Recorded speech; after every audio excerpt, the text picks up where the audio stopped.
NATO में बगावत, Ukraine की डबल हार शुरू।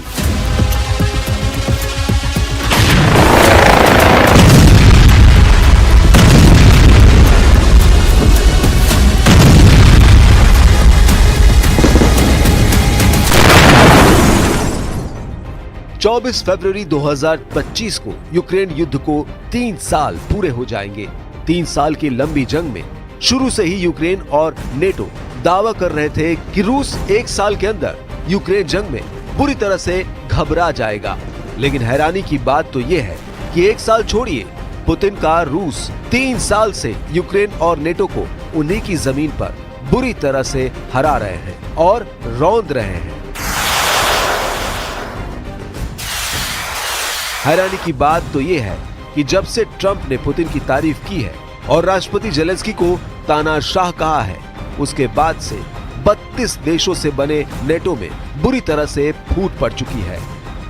नेटो देश हंगरी ने तो साफ कह दिया है कि यूक्रेन हारी जंग लड़ रहा है, जबकि पुतिन ने ऐलान कर दिया है कि यूक्रेन कभी भी नेटो में शामिल नहीं हो सकता है। ऐसे हालात में अब यूक्रेन पर डबल हार का खतरा मंडरा रहा है। पुतिन जहां यूक्रेन की 25% जमीन पर कब्जा करने में जुटे हैं, तो वहीं नेटो देश अमेरिका खुद यूक्रेन के 50% दुर्लभ खनिजों पर कब्जा करने का प्लान बना चुका है। हम आपको दिखाने जा रहे हैं कि यूक्रेन को डबल हार कैसे मिलने जा रही है और एक अकेले पुतिन कैसे अमेरिका, ब्रिटेन, फ्रांस और जर्मनी जैसे पावरफुल नेटो देशों पर भारी पड़ रहे हैं।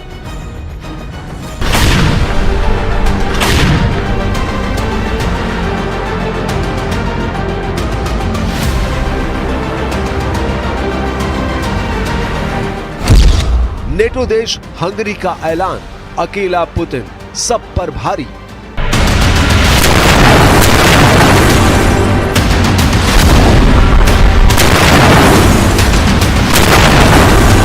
जर्मनी के म्यूनिख से लेकर फ्रांस के पेरिस तक नेटो और यूरोपीय देशों ने पिछले 10 दिनों के अंदर कई दौर की मैराथन मीटिंग की है, लेकिन एक भी मीटिंग में यह तय नहीं हो पाया है कि यूक्रेन को रूस के भीषण युद्ध से कैसे बचाया जाए। यहाँ तक कि ब्रिटेन, फ्रांस, जर्मनी और अमेरिका के टॉप नेता और अफसर तक यही प्लान नहीं बना पाए हैं कि रूस से सीधी जंग कैसे की जाए। हालात ये है कि रूस के खिलाफ प्लान बनाते बनाते अब नेटो देशों में ही फूट पड़ गई है। पुतिन के समर्थक नेटो देश हंगरी के प्रधानमंत्री विक्टर ओरबान ने तो साफ कह दिया है कि यूक्रेन को अब रूस से कोई नहीं बचा सकता।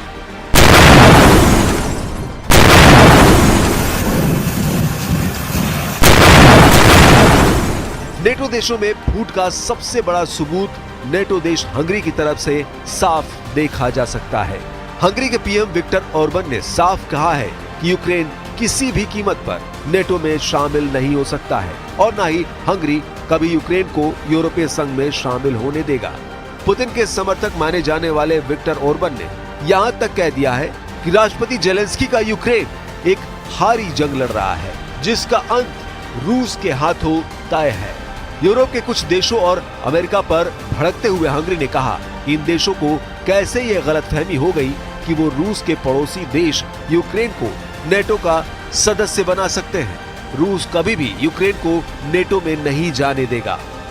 És amerikai liberálisok, hogy az oroszok ezt majd tétlenül nézik, máig rejtély. Az már világos, hogy a kísérlet elbukott, Ukrajna, illetve ami marad belőle, ismét ütközőzóna lesz. Nem lesz NATO tag. De lesz-e az Európai Unió tagja?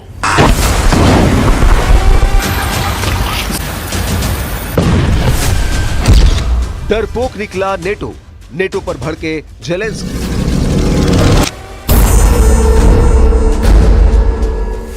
Ukraine के राष्ट्रपति Zelensky ने साफ कहा है कि पश्चिमी देश रूस और पुतिन को सीधी और गंभीर चेतावनी देने से डरते हैं। जेलेंस्की ने यहाँ तक कह दिया है कि नेटो रूस से बहुत डरा हुआ है।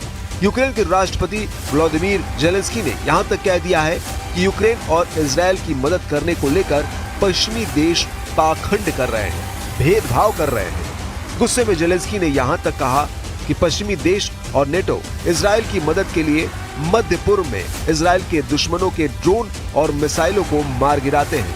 लेकिन जब यूक्रेन की बात आती है तो नेटो इजराइल जैसी मदद यूक्रेन की नहीं करता है। ज़ेलेंस्की का यह भी कहना है कि नेटो लंबी दूरी की मिसाइलों से रूस के अंदर घुसकर हमला करे, लेकिन नेटो ऐसा करने के लिए राजी नहीं है।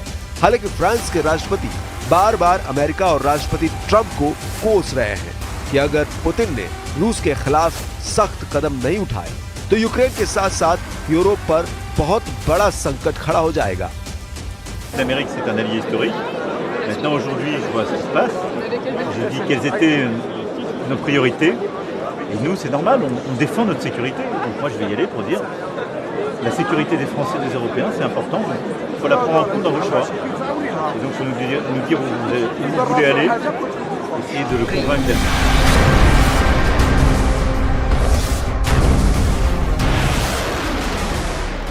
राष्ट्रपति पुतिन ने अपने कमांडरों की एक बड़ी मीटिंग में दो टूक कह दिया है कि रूसी सेना अब ऐसी जंग लड़ रही है जिसमें यूक्रेन के अलावा नाटो के 32 देशों से सीधा जंग शुरू हो चुकी है।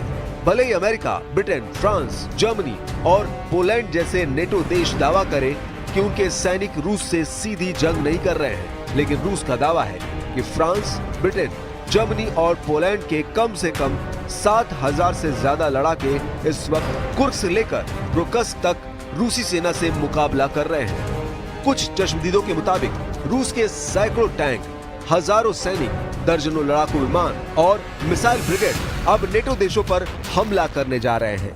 दावा तो ये भी किया जा रहा है कि रूस ने सबसे पहला टारगेट फ्रांस के शहर स्ट्रासबर्ग को चुना है।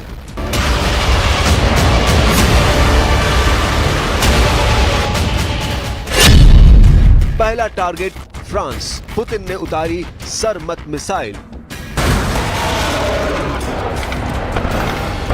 रूसी राजनेता व्याचेस्लाव वोलोडिन ने टेलीग्राम पर पोस्ट पर लिखा है कि रूस सरमत मिसाइल से फ्रांस के स्ट्रासबर्ग पर हमला कर सकता है। वोलोडिन ने यहां तक कह दिया है कि रूस की intercontinental ballistic missile RS-28 France के स्ट्रासबर्ग को महज 3 मिनट 20 सेकंड में तबाह कर सकती है। Centre for strategic and international studies के मुताबिक रूसी सरमत की रेंज 10,000 किलोमीटर से लेकर 18,000 किलोमीटर के बीच है, जो फ्रांसीसी शहर स्ट्रासबर्ग तक आसानी से पहुंच रखती है। रूस के मॉस्को में फ्रांस के स्ट्रासबर्ग की हवाई दूरी महज 2,180 किलोमीटर है, जिसे रूस की RS-28 सरमत मिसाइल कुछ मिनट में ही तबाह कर सकती है। पुतिन का ड्रोन ऑर्डर, 14 लाख ड्रोन से करो हमला।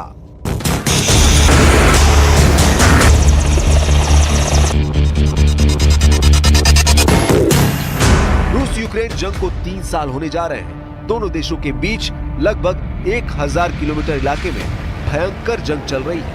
अभी तक जंग में मिसाइल, ड्रोन और रॉकेट हमले दोनों तरफ से बहुत ज्यादा किए गए हैं। यूक्रेन ने भी पिछले 6 हफ्तों में रूस के कुर्स्क, बेलगरद कब्जे वाले क्राइमिया, मॉस्को तक ड्रोन से सबसे ज्यादा भीषण हमले किए हैं। लेकिन पुतिन भी इतनी आसानी से हार मानने वाले नहीं हैं। पुतिन को पता है कि यूक्रेन की आड़ में नेटो के 32 देश रूस को तबाह, बर्बाद और कंगाल कर देना चाहते हैं।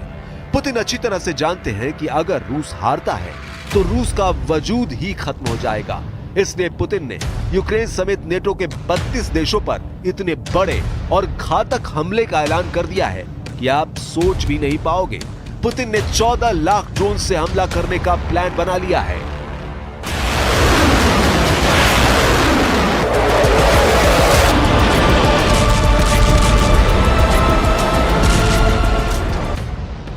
पुतिन ने सेंट पीटर्सबर्ग में ड्रोन फैक्ट्री का दौरा किया। रूसी दावों के मुताबिक युद्ध में आत्मघाती ड्रोन की जबरदस्त कामयाबी को देखते हुए पुतिन ने साल 2026 तक जंग जीतने की तैयारी कर ली है। पुतिन ने साल 2024 में ही आत्मघाती ड्रोन का उत्पादन 10 गुना बढ़ा लिया है। दावा किया गया है कि साल 2023 में रूस के पास अभी अलग अलग तरह के कुल 1,40,000 ड्रोन थे, लेकिन अब पुतिन 10 गुना ड्रोन का उत्पादन करके यूक्रेन और नेटो के चिथड़े उड़ा देना चाहते हैं। रूस ने 2024 में ही ड्रोन उत्पादन को लगभग 10 गुना बढ़ाकर लगभग 14 लाख कर लिया है। हम आपको बता दें, पुतिन पहले ही कह चुके हैं कि पूरी दुनिया मिलकर जितनी मिसाइलें एक महीने में बनाती है, उससे 3 गुना मिसाइलें अकेले रूस हर महीने बना रहा है। 2023 год вооруженные силы было поставлено порядка 140 тысяч беспилотных аппаратов различных типов. В текущем году выпуск беспилотников планируется увеличить в разы. Ну, а если сказать поточнее, практически в 10 раз. В 10 раз. Кроме того, расширяется линейка беспилотных систем и создаются безэкипажные катера. Вот сегодня тоже мы. नेटो भी यूक्रेन की मदद करते करते कंगाल होता जा रहा है। खुद विश्व बैंक के आंकड़े यूक्रेन की कंगाली के हाल बयां कर रहे हैं। नवंबर 2024 में विश्व बैंक की रूस यूक्रेन जंग पर हैरान करने वाली रिपोर्ट सामने आई है, जिसके मुताबिक रूस के हमले से यूक्रेन को सीधे तौर पर 152 अरब डॉलर यानी करीब 13 लाख करोड़ रुपए का नुकसान हो चुका है। यूनाइटेड नेशन का कहना है यूक्रेन को दोबारा खड़े होने में कई साल लग जाएंगे और इसके लिए करीब 486 अरब डॉलर यानी करीब 41 लाख करोड़ रुपए की जरूरत होगी। यूक्रेन संसद की बजट कमेटी के हेड रॉक्सोलाना का अनुमान है कि युद्ध के दौरान यूक्रेन को रोजाना 14 करोड़ डॉलर यानी करीब 1200 करोड़ रुपए का नुकसान हुआ है। वॉर जोन में कमांडरों के साथ नक्शे पर यूक्रेन की जीत तलाशते जेलेंस्की का हताश चेहरा दिख रहा है। यूक्रेनी सेना के commander in chief colonel general Oleksandr Syrskyi भी जेलेंस्की को जीत का भरोसा नहीं दिला पा रहे हैं। जेलेंस्की का चेहरा यूक्रेन की हार की कहानी बयां करने में लगा है। अब देखना होगा कि रूस अमेरिका के साथ मिलकर यूक्रेन का भविष्य क्या तय करता है।